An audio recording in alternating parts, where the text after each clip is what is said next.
কবরের প্রথম রাতে আপনি আমি চোখ খোলার পরে এই দুনিয়ার 20, 30, 50, 60 বছর 70 বছরের এই লম্বা জীবনটাকে একটা ছোট্ট স্বপ্নের মতো মনে হবে এই তো ঘুমিয়ে স্বপ্ন দেখেছিলাম আর সেই স্বপ্নে জীবন অতিবাহিত করেছে, এই মাত্র আমি ঘুম থেকে চোখটা খুললাম।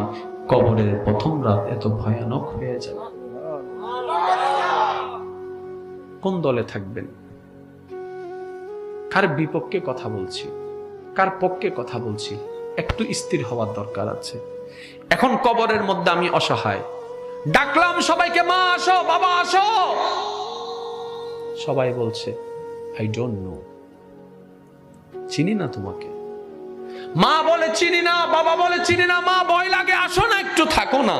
আচ্ছা কবরে না আসো, অন্তত পারতে বসে থাকো। বাবা কবরে আসিও না, স্বামী কবরে আসিও না, ভাই কবরে আসিও না, বন্ধু কবরে আসিও না, ঠিক আছে পারে তো একটু বসে থাকতে পারো, 10টা মিনিট তো অপেক্ষা করো নাই, আধা ঘন্টাও তো অপেক্ষা করো নাই, চলে গিয়েছো ঘরে। এবার আপনি আমি অসহায় হয়ে বসে আছি, কেউ নাই, কেউ নাই, কেউ নাই। কার জন্য করলাম? কেউ তো নাই, সবাই তো হাত ছেড়ে দিল, সবাই তো পর করে দিল। হঠাৎ রহমতের আওয়াজ আসবে, উম্মত আমি নবী তোকে ছাড়ি নাই।